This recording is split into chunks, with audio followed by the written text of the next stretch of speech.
I'm Andrea Giles, and you're listening to the Heal from Infidelity podcast, episode 11, Believing New Things.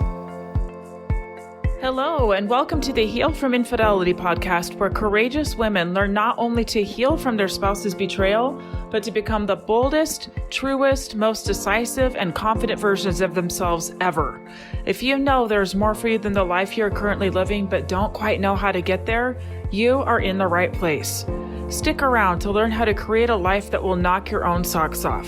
Is it possible? It is, and I'm here to show you how. I'm your host, Andrea Giles. Are you ready? Let's dive in.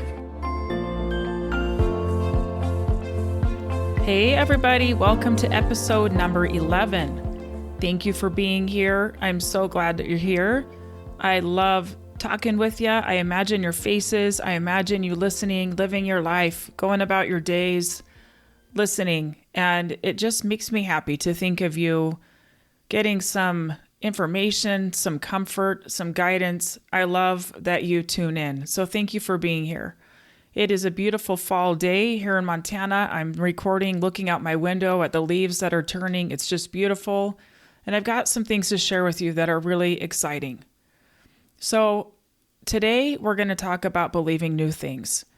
So if you're here and if you're human, you have adopted some beliefs that are driving your life. It's like an old school tape that just goes on a loop over and over again. Do you remember like the radios that would like automatically rewind and then turn it back on over and over and over? And you've got thoughts that are running the show, that are creating results in your life, that are keeping you in pain, keeping you feeling emotions that maybe are not serving you well. And today we're going to talk all about that. So, what is a belief?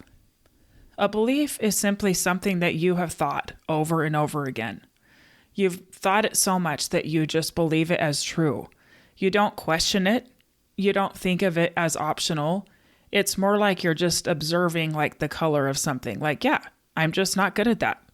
It's just matter of fact. You don't see it as something that you can change. So many of you have been in a place of survival mode for a while. I remember that place well. It's like, I don't even know what I want. I don't know what I need to change. I just know that I'm putting one foot in front of the other, doing the best I can, trying to get through my days. It's not a great place to be, right? It doesn't feel great. Some of you have forgotten the things that you want, the life that you want, the kind of relationship that you want, because you've kind of just been trying to get through where you are without too many casualties for yourself, for your kids, for everyone involved.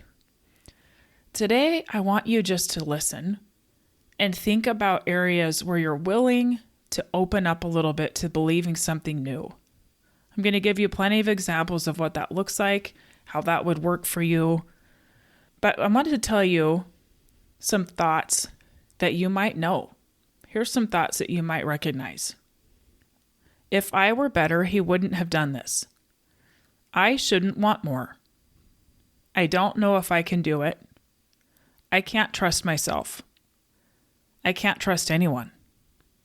I can't ever trust him again.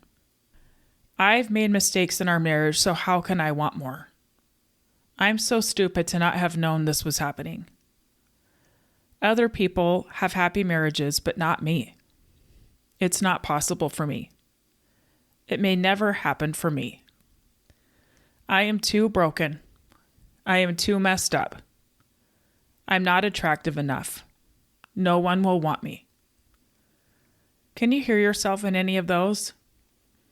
I know plenty of those from my own experience. I remember thinking that I couldn't really ask for a really, really good marriage because I knew that I was not a perfect wife. And I thought, well, see, I'm not perfect, so how can I expect any better treatment when I know that I make mistakes? So I allowed behaviors to slip by because I didn't believe that I could have more. Let's think of belief patterns you may experience in other areas of your life. How about time management? There's never enough time. There's too much to do. I never finish anything. What about money? I'm just not good with money. I will always struggle with money. There's never enough money. What about health? I'm just always going to be overweight. I'll always just be tired. Okay, so I've talked in the past episodes about possibility, about belief. Right now, I want you to think about where you are. I want you to pause and look around. Where are you sitting or standing? What can you see? What textures are there? What are you listening to this podcast on? Is it a computer? Is it a phone? What else is in the room? Every single thing that you are seeing, feeling, sitting on, any of it, came from somebody's mind. Somebody had a thought, and it turned into some kind of feeling, which drove their actions, and then guess what? It created the thing that you're looking at. A quote by Emerson is, "The ancestor of every action is a thought." So how do you change your thoughts? I'm going to teach you 3 steps to changing your thoughts and what that can do for you. Number 1, find out what you believe now. So, as a kid, I've mentioned that I grew up in Oregon, and my dad used to lead groups of foreign exchange students out on like outdoor survival trips. And I remember getting to go on some of those trips, and we would carry backpacks, like overnight backpacks that were very heavy, I thought. And you have to carry them for a long time, and you really hope that what you need is in that backpack. Usually you pack that backpack very carefully with everything you might need for warmth, for food, for shelter, water, all of the things. We were like way out there outside civilization, so everything we needed to be in that backpack. So what if somebody else packed that backpack for me? And they're like, I really think she's going to want this food. I think that she's going to want this shelter. I think she's going to want to know this. What if someone else packed it? This work that we're doing is we're taking off this backpack. We all have one. We're all carrying one. It's called our beliefs. Sometimes we packed things into our backpack that we thought would be useful when we were like 6. And then by taking it out and examining it, we might see that it's no longer useful. Somebody else might have put something in our backpack without us knowing, thinking that it was going to be useful. We may have things that we don't even know are there until we unzip every little pocket. Go all the way to the bottom of the backpack, find everything in there. And we might decide that it's not useful when we see it laid out in front of us in broad daylight. What if somebody packed food in there and it maybe would have been useful, but you didn't know it was there, and so it sat there for a long time and then it went bad? And it's not useful now. So in step 1, in finding out what you believe now, you're taking that backpack off. You're laying it out. You're opening every pocket, every single thing.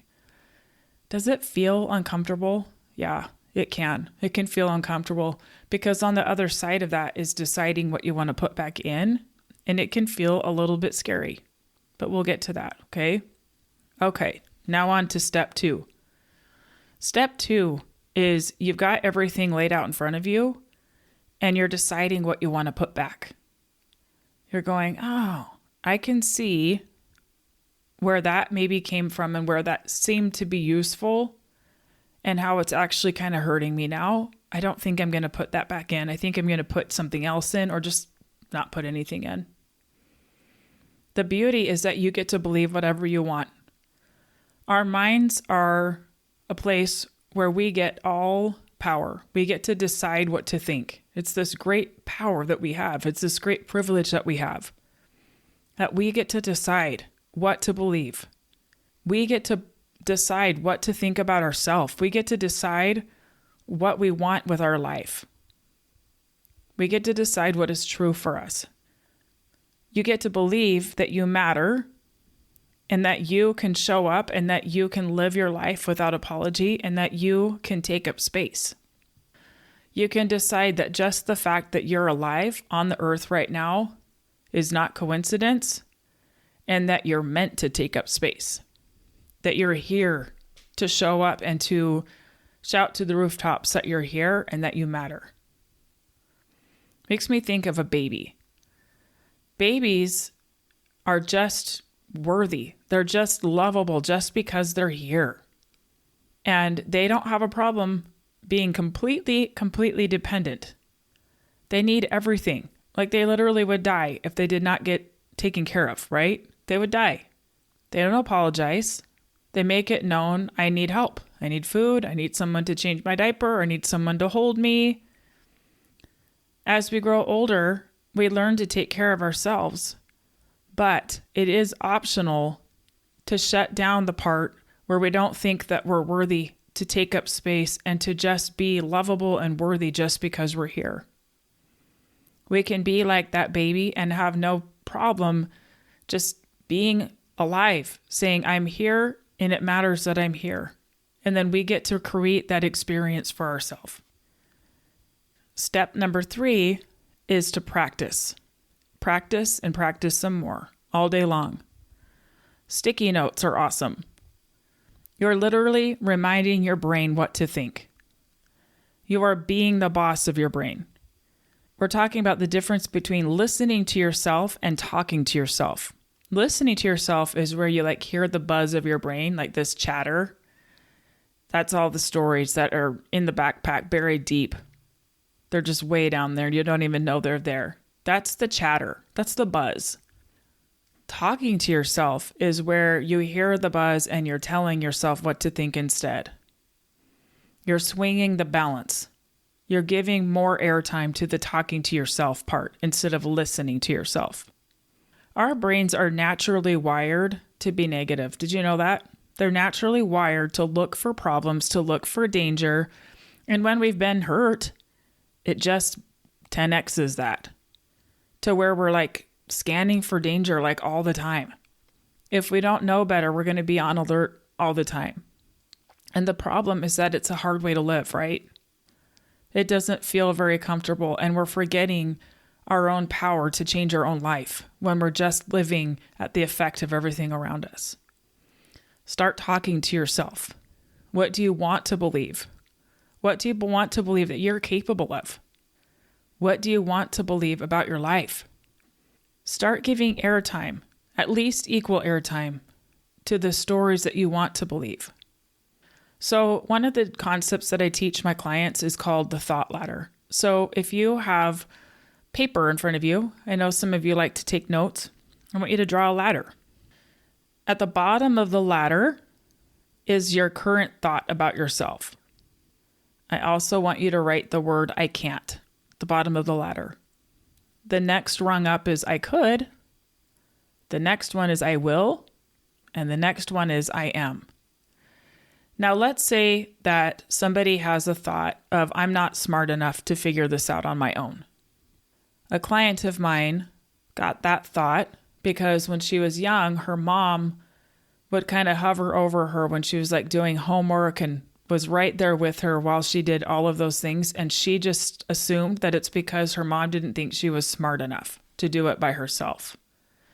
That was never said to her. It's just the story that she packed in her backpack. I'm not smart enough to do this on my own.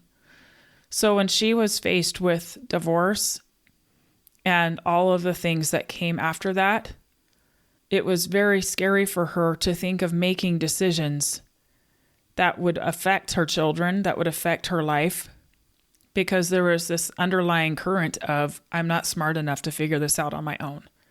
And then she was deferring her wisdom to other people. She was saying, please tell me what to do. Clearly, you're much smarter than me. Tell me what to do. And that ultimately felt very uncomfortable to her because she knew she wasn't really tuned in to what she wanted. So in this thought ladder, what this looks like for her, at the bottom of that ladder is I am not smart enough to figure this out on my own. The next rung up would be maybe I am smart enough to figure this out. The next one is I will trust myself to figure this out. And then the last one is I am smart and I'm figuring this out. I'm doing it. Done. So the beginning step is I can't. Like, I'm just not smart enough. We're like handing over our own wisdom, our own decision-making abilities to other people. And then it's going to, maybe I am. This is where we crack the door open to possibility. Maybe it's possible.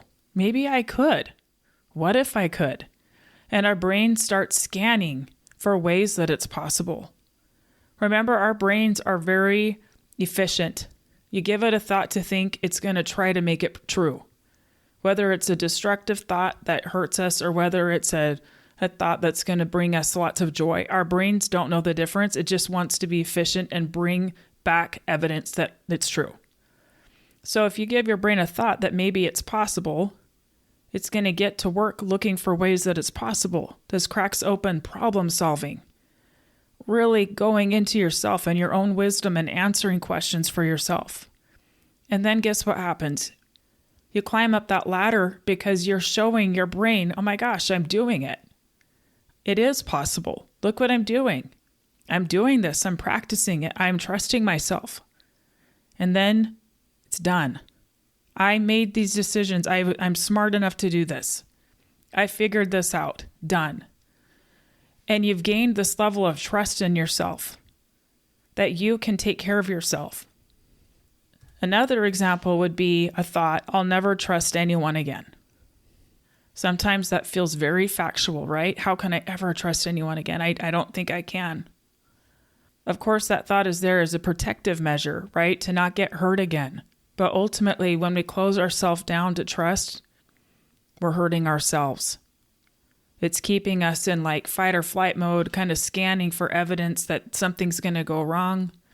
And like I've said before in other podcasts, sometimes it's good judgment to not hand trust over to somebody who is not trustworthy. But this is just, I'm talking the default, fearful, I will never trust anybody again. Climbing up the first rung would be like, I could open up to trusting again. It's possible. I guess it's possible. How is it possible? And starting to look for that. Next up, I will choose to open up to trust. I will choose this. I will actively practice trusting. And then the last one is I trust again. The beautiful thing about that is the person you're trusting the most is you.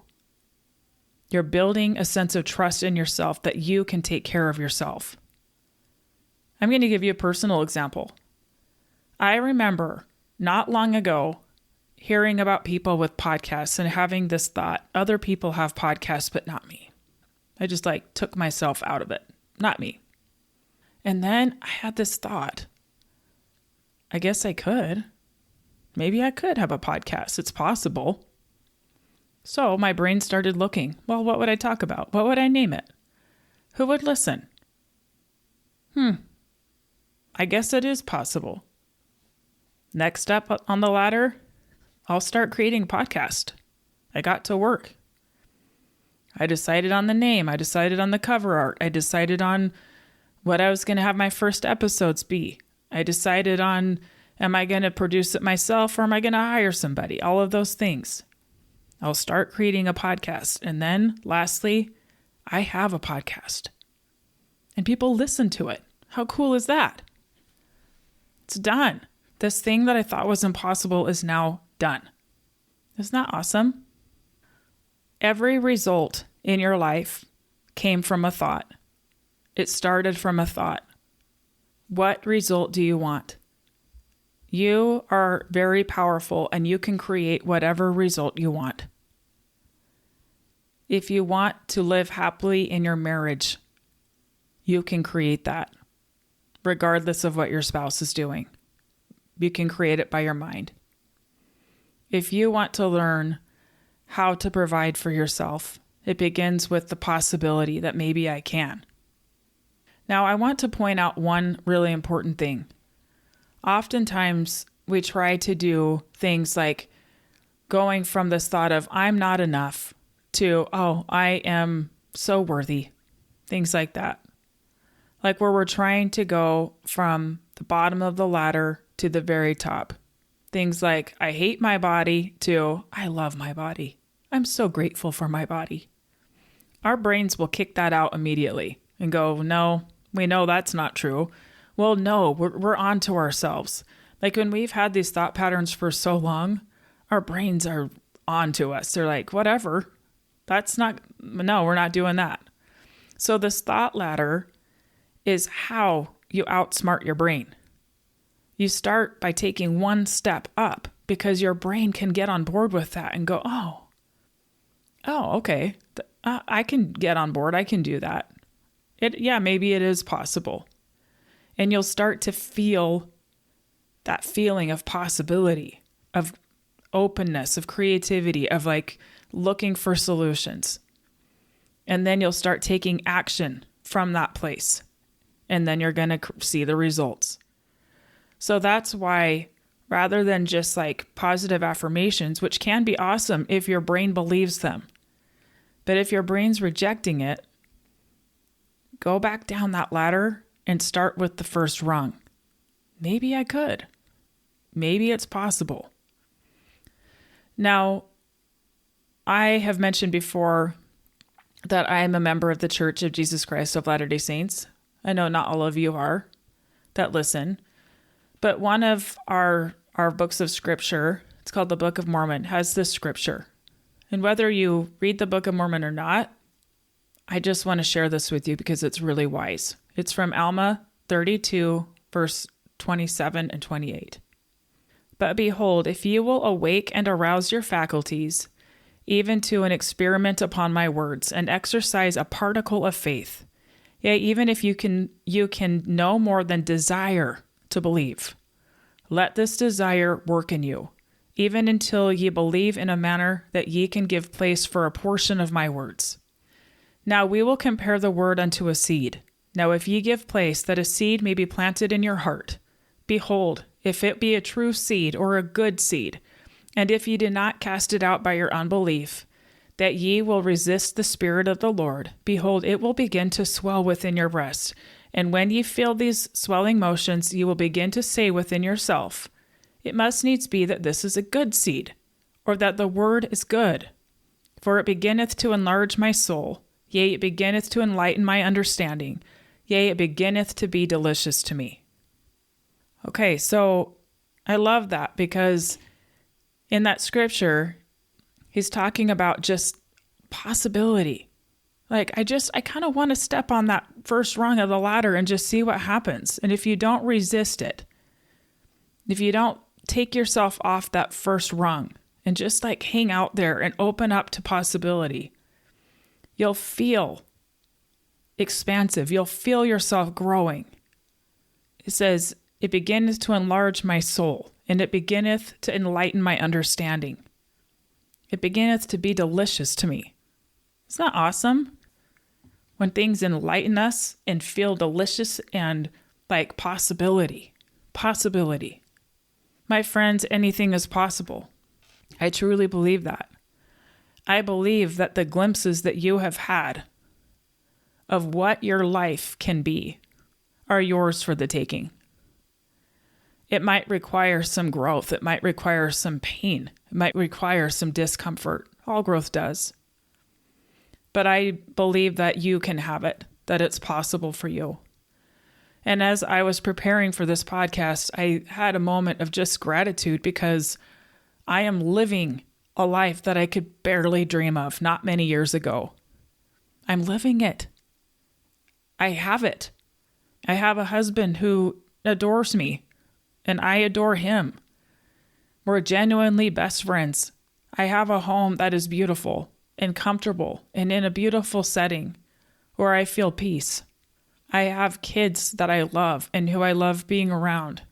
I have a business where I get to help women. How awesome is that? And you know what? All of it came from the possibility of thought, going, I just wonder if there's something else. I wonder if I can have more. I wonder if this is possible. And then I got to work making it happen. And you can do the same thing, my friends. You can do the same. I hope that this is helpful to you. I would love to hear from you. You can always email me at andrea@andreagiles.com. I'd love to hear things that you would enjoy in a podcast. What are you wanting? What are you wanting to hear more of? You can shoot me an email and let me know. Thank you, my friends. That's all for today, and I will see you next time. Love you. Goodbye. Thank you for listening to the Heal from Infidelity podcast. If you would like to be kept in the know about upcoming free classes, new podcast episodes, and other ways of working with me, go subscribe to my weekly email. You can subscribe at andreagiles.com/lies-about-infidelity/. Again, it's andreagiles.com/lies-about-infidelity/. I will see you next time.